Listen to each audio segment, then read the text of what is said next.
This pandemic has been a challenge for relationships.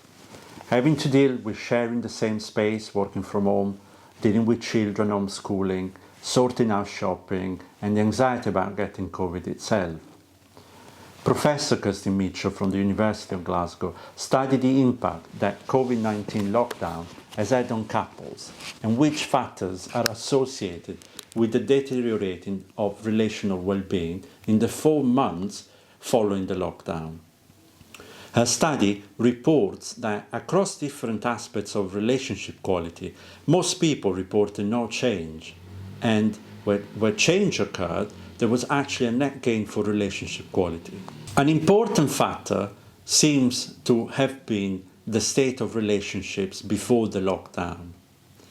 25% of people in a weak relationship reported that their own relationship deteriorated increasingly, whereas for people in a strong relationship before the lockdown, only 1 in 20 reported a deteriorating factor. Having poor mental health and physical health, reporting a decreased quality of sex life, living apart from your partner, increased alcohol use were all factors associated with the worsening of both weak and strong relationship. Making sure you look after your mental and physical health and making sure your relationship is strong by both improving communication and quality time that you spend at home seems to be the very key for relationships surviving the lockdown. And it's not just couples who've been affected. It's been noted that lockdown has been very hard on those living alone. So what advice do you have as a counsellor for people dealing with this long-term loneliness and anxiety? Unfortunately, the lockdown has been very tough on people feeling lonely and isolated. Also, let's not forget the difficulties that single people have been through this pandemic. Any dating has been very difficult, not only because of the isolation and fear of getting COVID, but also because with restaurants closed and cafes shut, it has not been possible to meet up socially. Despite the rise on people using social apps for dating, it can be very frustrating not being able to meet in person, and delaying a face-to-face date can sometimes bring disengagement from it completely and add an extra sense of isolation and loneliness.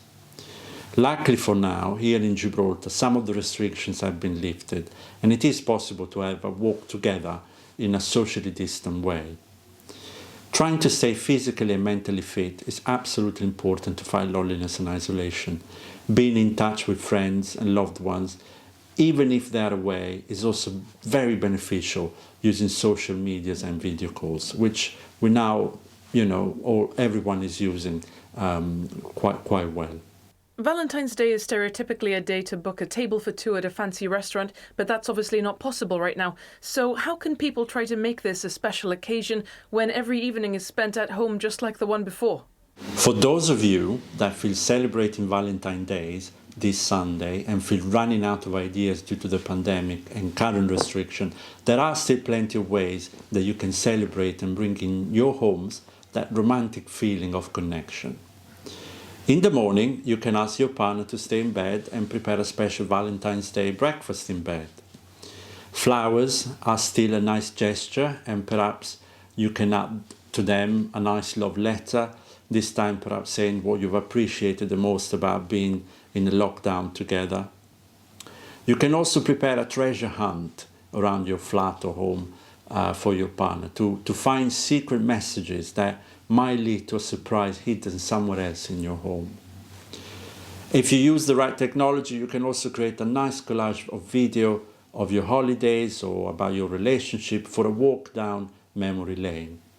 Also, don't forget, you can set up a sexy bedroom atmosphere and wear some lingerie and have a role play for a more spiced up night. But remember, communication is key, no matter what you decide to do.